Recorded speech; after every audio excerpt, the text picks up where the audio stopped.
Namaskar. You've probably heard the saying, art for art's sake. This idea that art is just, well, for itself, that its value is all about beauty, totally separate from the messiness of real life. But what if that's not the whole story? What if art actually has a much deeper, a much more vital purpose? Today, we're going to explore a really powerful vision for creativity, one that puts it right at the heart of human progress. So let's start with that big question. Is art really just for art's sake?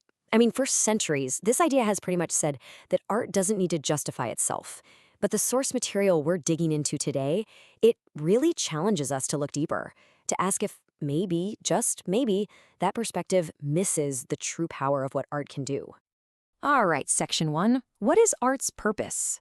We're about to challenge that old assumption head-on and explore a really compelling alternative. And boom, here it is, the core argument, laid out so clearly. The source says we need to completely flip our thinking. Forget art for its own sake. Instead, think art for service and blessedness. Now, that's not just a small tweak in wording, right? That is a total revolution in what art is supposed to be doing in the world. Just let that sink in for a second.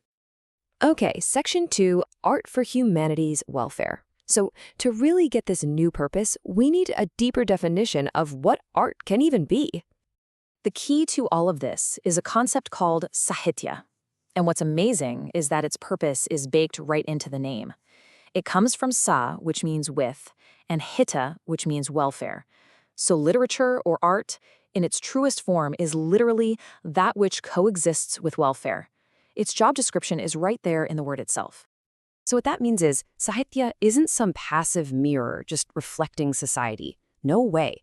It's an active participant in our journey. It keeps pace with us, it guides us, it inspires us, and it's constantly pushing us toward fulfillment and really towards serving each other. And that brings us right back to our main idea.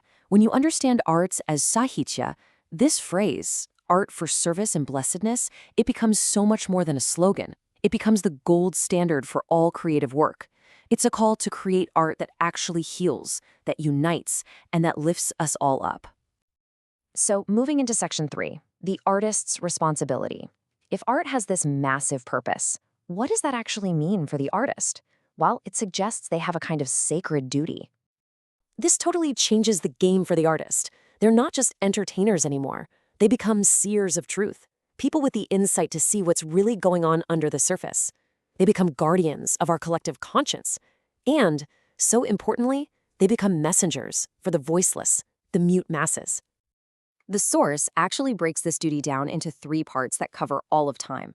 First up, the artist has to be a minstrel of the past, meaning they have to understand history to know how we got here. Next, they need to be a beacon of the present, showing us our reality right now with total honesty.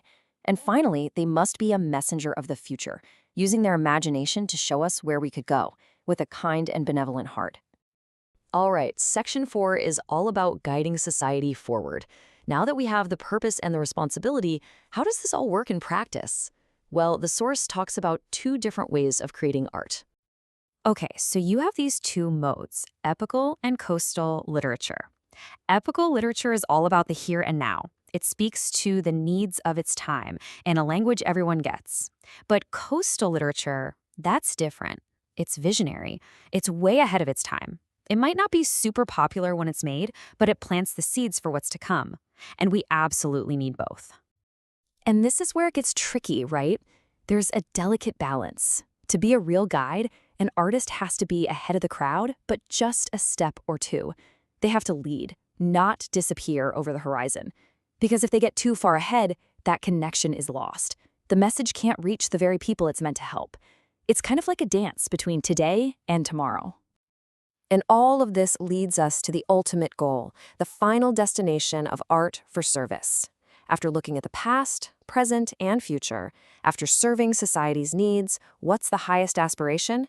It's a vision of profound, radical unity. The ultimate purpose is to just dissolve the walls that separate us. Art in this vision becomes this incredibly powerful tool for building a single global human culture. One that's based not on our differences, but on cooperation and understanding what we all share. You know, the American poet Carl Sandburg just nailed this idea. This quote, it's just such a beautiful way of saying that deep down, we're all part of one big human family. And great art doesn't just tell us this, it makes us feel it. So this is the grand mission of art, to help us rise above our own little interests, above borders, above all the labels we put on ourselves.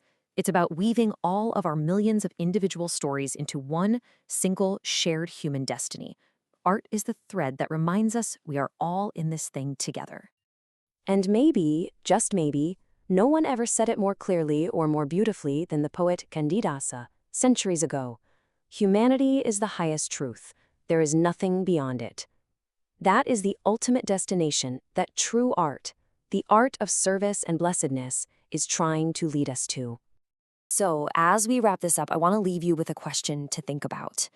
Just look at the music you listen to, the movies you watch, the books you read. What role are they playing in your life? Are they just there for their own sake? Or are they, in some small or big way, contributing to our collective service and our blessedness?